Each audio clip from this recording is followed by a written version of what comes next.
My friend, you have met a terrible, terrible demise. But, I don't feel too bad about it. After all, if it weren't from me, it would have just been from someone else, you know?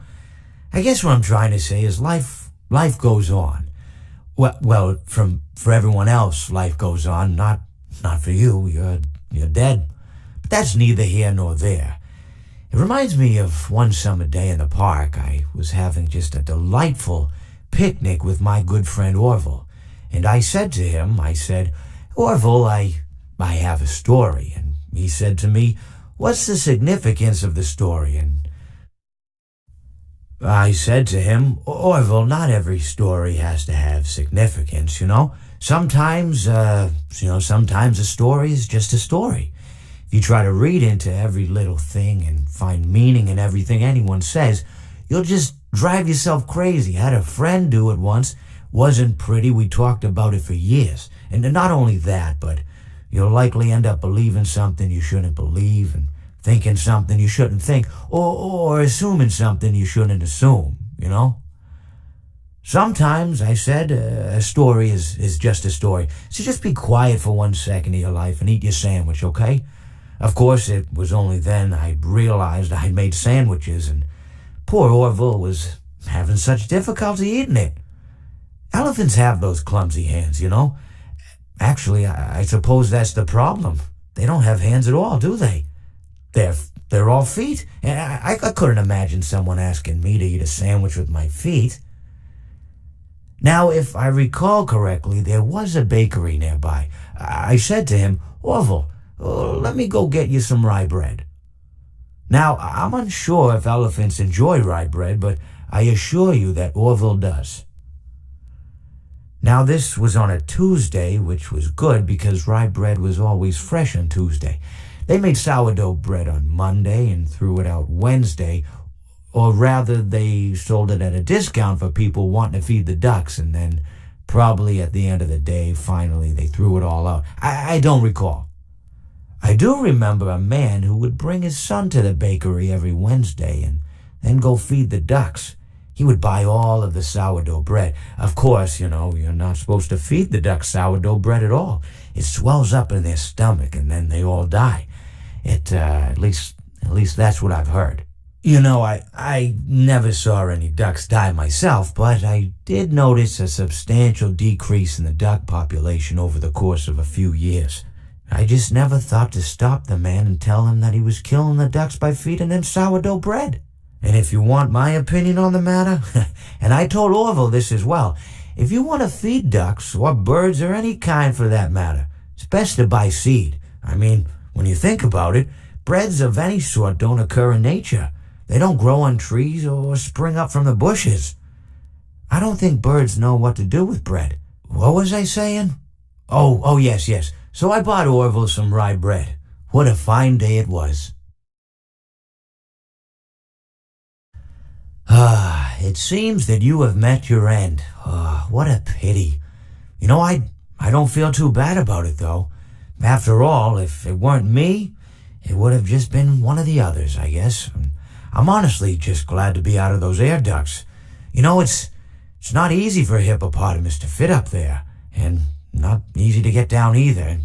Not as young as I used to be, as you can see. I used to be able to do all sorts of things. You're young, you're vibrant, you have that sort of pep in your step. It reminds me of a conversation I was having with one of my good friends, Orville. We were having a nice picnic one day. I believe it was summer. No, perhaps it was it the fall? Yes, it was the fall because the leaves had turned already. But I said to Orville, I says, Orville, I have a story to tell you. And Orville looked at me, kind of odd and said, what's it about? I said to him, not every story has to be about something, Orville. Sometimes a person just wants to talk. Why does everything have to be a story? I said to him. He just looked at me and he said, well, you said you had a story. And, he was quite right. I did, in fact. I told him I had a story. I suppose if a person just wants to talk, then it's best to not announce that you're telling a story. Telling a story does come with its own pressures and expectations. I I suppose. After all, if you're just talking to a friend, and there's no more expectations than if you were talking into the wind. Words by themselves aren't expected to carry, aren't expected to stick. But if you announce you're telling a story, well then, there'd better be a point to it all, No one wants to sit and listen to someone ramble on and on and on with absolutely no end in sight. So, it's good to be mindful that when you tell someone that you're about to tell a story, that you have something to say.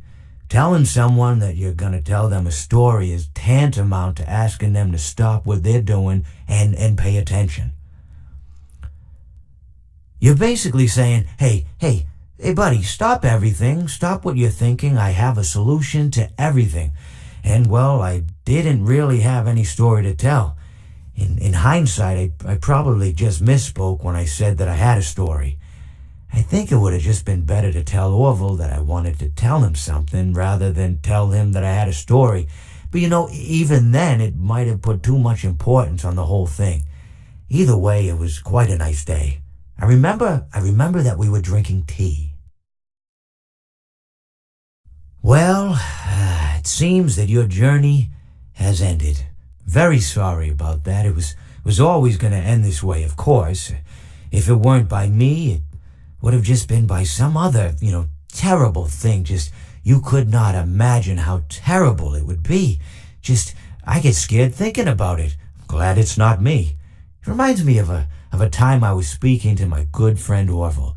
We were sitting on a park bench watching the pigeons. I was on the left, he was on the... Oh wait, was I on the right or left? Anyways, it doesn't matter. We were sitting on there watching the pigeons. And I said to Orville, "Friend, those birds are frozen." And he kind of looked at me like I'd lost my mind. But I reminded him that it was winter, and often birds will sit in a tree until they freeze.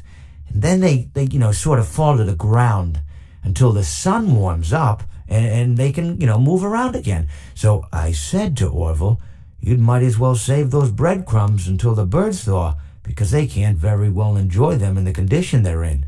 To which he asked what I meant, and asking what condition the crumbs should be in before he threw them to the birds, assuming that I meant the birds couldn't enjoy the breadcrumbs in the condition that the crumbs were in, when in fact I had meant the birds could not enjoy them in the condition that the birds were in, considering that the birds were frozen. So he took a moment and then threw his last handful onto the ground. I said to him, "Orville, why did you throw the breadcrumbs to the birds when I just told you they're frozen?" To which he responded, "The breadcrumbs are not frozen." Again, misunderstanding my words. I didn't mean to say that the breadcrumbs were frozen when I said I told you they're frozen. I'd been referring to the birds. In hindsight, what I should have said was, and this would make perfect sense, "Why did you throw the breadcrumbs to the birds when the birds are frozen?" He misunderstood upon my correction, stating that he didn't know what else to do with the breadcrumbs, and that perhaps, when the birds thawed, they'd still be able to eat the crumbs. So I said to Orville, and this is what I said to him, I said, "Orville, the birds may be dead." It seems that you have met a horrible demise, my friend, but, these things happen, and life goes on.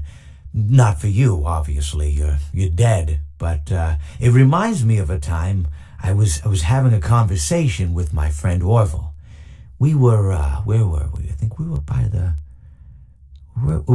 river. We were sitting by the river and watching the fish leap over the falls. And I said to Orville, sometimes I feel like a fish leaping over and over again, always trying to get somewhere, though I don't know where, only to find myself in the jaws of a beast. He, of course, looked at me, surprised, "Have you been in the jaws of a beast, friend?" To which I said, "No, of course not, Orville." I said, No. I simply meant that life can seem like a relentless endeavor to overcome meaningless obstacles, only to meet an equally meaningless fate, regardless of your efforts, regardless of the obstacles you've passed. And Orville, he stood and proceeded to drape me with a picnic cloth, to which I asked him, I said, "Friend, what are you doing?" He looked at me very concerned, really. "I feel like you've gotten too much sun." Indeed, indeed I had.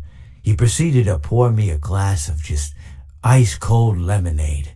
Ooh, you ever mix it with iced tea? You do like a little half lemonade, half... Ooh, it's so... You should try it some... Well, you can't because you're dead. But anyways, so you may be asking yourself, how did I go from sitting by the falls and drinking lemonade to being wedged in the air duct? Not only with Orville, but with an entire assortment of fruity-colored friends. Well, there's really no good answer to that, but perhaps I met a demise of my own at some point, and this is my afterlife or my dream, whatever it might mean. I honestly don't know. Or maybe it doesn't mean anything at all. Maybe it doesn't mean anything at all.